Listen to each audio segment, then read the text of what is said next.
ఇక BRS party ఉంది, ఇంకో పార్టీ. ఏముంది ఆ పార్టీలో? మొట్టమొదటి ప్రభుత్వం వచ్చింది, తొట్టతల్లి ముఖ్యమంత్రి గారు అయినరు. మంచి సాలు తీయాల్సి ఉండే, అది సామాజిక న్యాయానికి కావచ్చు, ఒక ప్రణాళిక కావచ్చు. 3 ముఖ్యమైన అంశాలతో తెలంగాణ తెచ్చుకున్నాం: నీళ్లు, నిధులు, నియామకాలు. ఏం చేసింది బీఆర్ఎస్ పార్టీ? నీళ్ల కోసం 10 సంవత్సరాలలో 1,89,000 కోట్ల రూపాయలు ఖర్చు పెట్టింది. 1,89,000 కోట్ల రూపాయలు ఖర్చు పెట్టి ఎన్ని ఎకరాలకు నీళ్ళు ఇచ్చిందంటే 14 లక్షల ఎకరాలకు నీళ్ళు ఇచ్చింది. అందులో 2 పెద్ద ప్రాజెక్టులు, ఒకటి పాలమూరు, ఇంకోటి కాళేశ్వరం. ఆ రెండిటికి కలిపి 1,21,000 రూపాయలు ఖర్చు పెట్టింది. ఎన్నిటికి నీళ్ళు ఇచ్చిరాయా? ఎన్ని ఎకరాలకంటే 1,00,000 ఎకరాలకు నీళ్ళు ఇచ్చిరు. ఈ మాట బాధతో చెప్తున్నా. నేను కూడా బీఆర్ఎస్ అప్పుడున్న టీఆర్ఎస్కి నేను కూడా నా రక్తాన్ని, నా చెమటని, నా సమయాన్ని కుటుంబంతో, పిల్లలతో గడపాల్సిన టైంలో టీఆర్ఎస్ పార్టీ బలోపేతానికి పనిచేసిన వ్యక్తినే నేను కూడా. ఆనాటి కేసీఆర్ వేరు, ఇప్పటి కేసీఆర్ వేరు. ఆనాటి కేసీఆర్కి తెలంగాణలో చేనేత కార్మికులు చచ్చిపోతుంటే భిక్షాటన చేసిన కేసీఆర్ ఆనాటి కేసీఆర్. ఇయాలటి కేసీఆర్ మారిన మనిషి, మనిషి, మన మనిషి కాదు. ఏమైంది ఇయాలటి కేసీఆర్కి? హైడ్రాల ఇల్లు కూలిపోతుంటే అరుస్తున్నారు, అన్నా ఎక్కడున్నావు రా. వచ్చిండ్రా? రాలే. వెలుగుమట్లలో ఇల్లు కూలితే వచ్చిండ్రా? రైతులకు వర్ష బీభత్సమయ్యి మొత్తం పొలాలు మునిగిపోతే వచ్చిండ్రా? చేవెళ్ళ దగ్గర బస్ యాక్సిడెంట్ అయితే వచ్చిండ్రా? ఎక్కడ చిన్న కష్టం వచ్చిన ప్రజలకు ఆ సారు రారు, ఆ సారు రారు. ఎందుకంటే ఆయన మారిన మనిషి, మనిషి, గుంటనెక్కల తోడేళ్ల చేతిలో ఖైదీ అయినటువంటి మనిషి, మన మనిషి కాదు. బాధతో, దుఃఖంతో, ఆవేదనతో చెప్తున్న మాట, సంతోషంతో చెప్తలేని ఈ మాట నేను. అట్లాంటి కేసీఆర్ ఎట్లా ఉండే ఒకప్పుడు? అదే ఆర్డీఎస్ అంతా పాదయాత్ర చేసి నా తెలంగాణకు నీళ్లు కావాలని అడిగినారు. ఇవాళ మరి 10 ఏళ్ళ అధికారం ఉంటే పాలమూరు రంగారెడ్డి ప్రాజెక్టు కోసం 10 ఏళ్లలో ముందుకు పోతలేదంటే, ఎవరన్నా తెలంగాణ పట్ల ప్రేమ ఉంటే, పాలమూరు పట్ల ప్రేమ ఉంటే, కృష్ణా నీళ్లు వాడుకోవాలంటే మన కేసీఆర్ అయ్యుంటే ఆ పాలమూరు రంగారెడ్డి ప్రాజెక్ట్ కాడ కుర్చేసుకొని అది కట్టిస్తుండే. ఏం చేసినారు మారిన కేసీఆర్ గారు? పంజాబ్కి పోయినరు, గుజరాత్కి పోయినరు, బీహార్కి పోయినరు. మేము మొత్తం రాష్ట్రంలో పీక్ కట్టలు కట్టం, నేషనల్ పార్టీ పెడతామని పోయినరు తప్పితే తెలంగాణ ప్రజలను పట్టించుకోలేదు. పట్టించుకుని ఉంటే, కేంద్రంతో గొడవ పెట్టుకోకుండా ఉంటే ఇవాళ పాలమూరు రంగారెడ్డి పారకపోతుండేనా? నేను అడుగుతా ఉన్నా స్ట్రేట్గా. ఇన్ని రోజులు నేను ఎన్ని మాటలు మాట్లాడినా బీఆర్ఎస్ పార్టీ నాయకులు ఒక్కరు కూడా బయటకు వస్తలేరు, సమాధానం చెప్తలేరు. దీనికి మీరు సమాధానం చెప్పకపోతే ప్రజలే మిమ్మల్ని బయటకు లాగి సమాధానం చెప్పేటట్టు చేస్తారని కూడా ఈ సందర్భంగా నేను తెలియజేస్తా ఉన్నా. ఒకటే మాట అడుగుతున్నా, మన కేసీఆర్ అయి ఉంటే ఆనాడు తెలంగాణ బిడ్డలు కష్టపడితే బయటకు వచ్చి నా బిడ్డలకు ఇబ్బంది అవుతుందని కొట్లాడిన వ్యక్తి, సింగరేణి గనిలో ఒక కార్మికుడు చనిపోతే అక్కడి దాకా పోయి చూసి వచ్చినటువంటి వ్యక్తి. మరి తెలంగాణ వచ్చినాక ఏమైందా ప్రేమ? అధికారం ముందు మమకారం తగ్గిపోయిందా? ఏం జరిగిందని నేను అడుగుతా ఉన్నా. ఎందుకు ఈ మాట చెప్తా ఉన్నా అంటే, ప్రేమ నాకు కూడా ఉంది. నాకు తండ్రి కావచ్చు, అది వేరే విషయం. కానీ ఒక రాజకీయ నాయకుడిగా వారు ఈ మధ్య రాజకీయ పరిణితి కోల్పోయి మాట్లాడుతూ ఉన్నారు. కేటీఆర్ గారు మాట్లాడిందంటే ఓకే అనుకోవచ్చు, ఆయనకు పెద్దగా తెలియదు పాపం. కానీ కేసీఆర్ గారు అనే మాట ఏంటంటే, ప్రజలు తప్పు చేసిండ్రు. ఓకే, ఒక సెకండ్ నేను ఒప్పుకొని దాన్ని, ఒక సెకండ్ అనుకుందాం. ప్రజలు తప్పు చేస్తే నేను ఒక తల్లిగా అడుగుతున్నా. నేను నా కొడుకో మాట చెప్తా, వాడు వినలేదనుకో, కింద పడ్డాడు అనుకో, ఇడిచిపెడతానా? దగ్గర తీసుకొని మంది అనా? ఓకే, ప్రజలు తప్పు చేసిర్రు అనుకోండి, మీకు అధికారం ఇవ్వలేదు అనుకోండి, ఒక కర్కోటకుడి పాలన నడుస్తుంది అలా తెలంగాణలో. ఇబ్బంది పడుతున్నారు ప్రజలు, గోసపడుతున్నారు, ఏడుస్తున్నారు. ఇండ్లు అన్నీ ఉండి ఇండ్లు గూలగొడుతుంటే, అర్ధరాత్రి ఇంటి మీదకి వచ్చి ఇండ్లు గూలగొడుతుంటే ఆదుకోవాల్సిన అమ్మలాంటి మన పాత కేసీఆర్ ఏడి? ఎక్కడున్నాడు? ఇది మనం అడగాల్సింది. అందుకోసమే నేను ఈ నిర్ణయం తీసుకున్నది. నన్ను పార్టీలోంచి బయటకేస్తే నేను వెంటనే పార్టీ పెట్టలే. ఆనాడు కూడా చెప్పిన నేను ఆలోచన చేస్తున్నా, మారతారేమో మారతారేమో మారతారేమో అని చూసిన, పదే పదే పదే వేచి చూసిన. ఇవాళ నన్ను పార్టీలోకి వెళ్ళి సస్పెండ్ చేసి 10 నెలలైంది.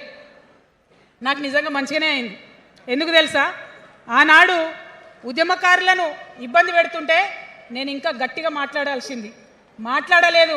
ఆనాడు మీకు జరిగింది, ఇవాళ నాకు జరిగింది. కొత్త ఏం లేదు. కేసీఆర్ కోసం, టీఆర్ఎస్ పార్టీ కోసం, ఆనాడు తెలంగాణ ఉద్యమం కోసం ఇండ్లు అమ్ముకొని, భూములు అమ్ముకొని, ప్రతి ఊర్లో టీఆర్ఎస్ కండువా వేసుకొని పోరాటం చేసినటువంటి కార్యకర్తలు ఎక్కడున్నారు ఇవాళ? ఒక్క గుళ్ళ మెంబర్ ఇయర్ రాలేదా? ఒక్క గుడి చైర్మన్ ఇయర్ రాలేదా? తెలంగాణను వ్యతిరేకించి ఉద్యమాన్ని తొక్కిపట్టి మన మీద లాఠీలు పెట్టి కొట్టినటువంటి వాళ్ళకి తీసుకొచ్చి ఎమ్మెల్యే సీట్లు ఇచ్చి వాళ్ళ అనుచరులు వచ్చి మిడతల దండలాగా మన కార్యకర్తల మీద పడితే తల్లి కోడి కాపాడుకున్నట్టు పిల్లల్ని కాపాడుకోవాల్సిన మన కేసీఆర్ ఎడబోయింది. వచ్చిందా ఎవరికన్నా పదవులు? ప్రతి సంవత్సరం రాష్ట్రం మొత్తంలో పోస్టులు నింపితే 6,000 పైచీలకు నామినేటెడ్ పోస్టులు వస్తాయి తెలుసా? అంటే 10 ఏళ్ళ 2 ఏళ్ళకోసారి నామినేటెడ్ పోస్టులు వేసినా ఒక 30,000 మందికి దాదాపుగా ఏదో ఒక గౌరవం. ఏం కావాలి మనకు ఉద్యమకారులకు చెప్పండి? ఏం కావాలి? కండువా వేసుకొని పిచ్చోళ్ళ లెక్క తిరిగినందుకు, మన ఇంటోళ్ళని ఇడిచిపెట్టి తిరిగినందుకు ఇంత మర్యాద కావాలి. మా సార్ నన్ను గుర్తుపట్టిండా, మా పార్టీ నన్ను గుర్తుపట్టింది, నాకేదో చిన్న పదవి ఇచ్చిరని చెప్పుకుంటే ఒక మర్యాద ఉంటుంది. వచ్చిందా మనకు ఆ మర్యాద? ఎక్కడన్నా వచ్చిందా? ఆనాడు అవహేళన చేసిండ్రు, పార్టీలకు వచ్చి మళ్ళీ అవహేళన చేసిండ్రు. అంటే ఎప్పుడైతే అధికారం వచ్చిందో అప్పుడు అమ్మతనం పోయింది, ఎప్పుడైతే అధికారం వచ్చిందో అప్పుడు మమకారం పోయింది. అందుకే అంటున్నా, ఆయన మన కేసీఆర్ కాదు, మారిన కేసీఆర్, మరబొమ్మ లాంటి కేసీఆర్. కాబట్టే ఇవాళ నేను నిలబడి యుద్ధం చేస్తా ఉన్నా. ఈ గడ్డకు ఈ తెలంగాణ రాష్ట్రానికి ప్రాణాలు అడ్డం పెట్టుకొని మన ప్రజలను కాపాడాల్సినటువంటి వ్యక్తులు కావాలి. అటువంటి సైన్యం కావాలి. సైన్యం అయిదామా? సిద్ధంగా ఉన్నారా? ఎట్లయితే ఉద్యమం అప్పుడు కడుపు కట్టుకొని కాలు కట్టుకొని పనిచేసినామో ఇప్పుడు అట్లా పనిచేయాల్సినటువంటి అవసరం ఉన్నది. ఇవాళ ఒక్క పాలమూరు రంగారెడ్డి కాదు, కాళేశ్వరంలో జరిగినటువంటి అవినీతి. ఒక మాట ఆలోచించాలి. మన కేసీఆర్ అయితే ఏమన్నాడు అప్పుడు ఉద్యమంలో? నా బిడ్డ కానీ నా కొడుకు కానీ తప్పు చేస్తే తీసి పారేస్తా పార్టీలోకి వెళ్ళన్నారు. ఇవాళ నేనేం చేసిందే మీకు తెలియదా? నేనేం చేసినా కాళేశ్వరంలో అవినీతి జరిగిందన్నమాట చెప్పిన. అంటే అవినీతి జరిగిందని చెప్పిన నన్ను బయటేసి అవినీతి చేసిన పందికొక్కుల్ని పక్కన కూర్చోబెట్టుకున్నారు చూడు. అది మన కేసీఆర్ కాదు. ఆత్మలేని మరబొమ్మ ఇప్పుడున్న కేసీఆర్. మన కేసీఆర్ కాదు. మన కేసీఆర్ అయితే కళ్ళెత్తి చూసే ధైర్యం ఉండకుంటుండే, కాళ్ళు మొక్కేటటువంటి తత్వం ఉంటుండే. ఇవాళ అది మన కేసీఆర్ కాదు. కాబట్టే ఎదురుగా నిలబడి కొట్లాడుతా. నాతో కలిసి వస్తారా? సిద్ధమేనా? ఇవాళ బీఆర్ఎస్ పార్టీ చేస్తున్నటువంటి అనేక తప్పులు, అనేక అంశాలు ఉన్నాయి. 1 కాదు 2 కాదు. ఇది ప్రారంభం మాత్రమే. మొదలు పెట్టినాం, జస్ట్ ఇల్లలికినాం. In front there is crocodiles festival. రోజు వరకు వాళ్ళ కుటుంబానికి, కేసీఆర్, కవితకైనా, హరీష్ రావుకైనా, కేటీఆర్కైనా వాళ్ళందరికీ ఎవరి ద్వారా గుర్తింపు వచ్చింది? కేసీఆర్ ద్వారా. కేసీఆర్ లేకుండా కవిత ఎక్కడుంది?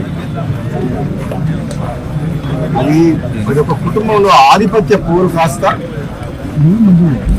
బయటకు వచ్చి పార్టీ పెట్టింది. నిజంగా ఇది పెద్ద జోక్. కవిత పార్టీ, కవిత డెఫినెట్ గా మొట్టమొదటి సమావేశాలనే ఒక ఆడకూతురు, ఆడపిల్లకు తండ్రి అంటే ఎంత ప్రేమ ఉండాలి. ముఖ్యంగా తండ్రికి కూతురు అంటే అంతే ప్రేమ ఉంటుంది, కూతురులో కూడా తండ్రి అంటే అంతే ప్రేమ ఉంటుంది. ఆయన ఒక ఉద్యమకారుడు. కేసీఆర్ తెలంగాణ రాష్ట్ర ఏర్పాట్లు కృషి చేసిన వ్యక్తి. అటువంటి వ్యక్తిని స్వయాన కూతురే ఆ విధంగా మాట్లాడడం అనేది డెఫినెట్ గా ఆమె మొట్టమొదటి సమాజంలో తప్పు చేసింది. దాంతోనే తెలంగాణ ప్రజలందరూ కూడా ఆలోచించుకుంటారు. ఏమని? తండ్రిని గౌరవించుకోలేని మనిషి ప్రజలకు తల్లి ఎట్లయితుంది? ఏదైతే నీ తీవ్రంగా బాధతో చెప్తారు. చాలా తప్పు మాట్లాడింది కవిత. నీకు మీ అందరితో కోపం ఉండొచ్చు, నీకు అధికారం కావాలని ఆశ ఉండొచ్చు, అంతేగాని దానికోసం నువ్వు ఫైట్ చేస్తే తప్పులేదు. కానీ నువ్వు మీ తండ్రిని ఆ మాట అనడం, నువ్వు నీవేదో చేస్తా తెలంగాణలో అని అంటే నువ్వు ఎవరు నమ్ముతావు? నేను అసలు యాక్చువల్గా క్లారిటీగా ఇంతవరకు మాత్రం లిక్కర్ కుంభకోణంలో క్లీన్ చిట్ ఎక్కడొచ్చింది? మద్యం కుంభకోణం విషయంలో కోర్టు ఇంకా పెండింగ్ లే ఉన్నది, దానికి మంచి ఆధారాలు ఉన్నాయి. ఇప్పటికిప్పుడే మొత్తం తెలంగాణ ఉద్ధరిస్తున్నాయి. తెలంగాణ సంగతి తర్వాత కానీ మీరు చాలా మంది నువ్వు చూసుకునేటోళ్ళు, కానీ ఫస్ట్ నువ్వు ఆ కేసులకి ఎట్లా బయటపడుతూ అది చూసుకో. ఫస్ట్ అది ఇంకా కేసు క్లోజ్ కాలేదు. నిజంగా ఈ రాజకీయ పార్టీ పెట్టడానికి పంతమంది గతంలో ఒకసారి కేసీఆర్ అన్నట్టు పార్టీ పెట్టాలంటే పాండవ పెట్టినట్టు అయిపోయింది. ఏదైనా పైసలు ఉన్నాయని చెప్పి కొంతమందిని తీసుకుపోయి ఒక ఫంక్షన్ హాల్ తీసుకొని నీకు సోషల్ మీడియాలో చేసుకొని పార్టీ డిక్లేర్ చేసి పడేసింది. అది కూడా పోయిపోయి తెలంగాణ రాష్ట్ర సేన టీఆర్ఎస్ అంట. ఎంత తెలివిగా ఆ పేరును వాడుకొని ఏదో కొన్ని సీట్లు మాట్లాడుకొని మళ్ళీ రేపు పొద్దున గెలిచి రాజకీయ లబ్ధి కోసం ప్రయత్నం చేసి చెప్తే కవిత వల్ల ఏమి ఊరు లేవదు,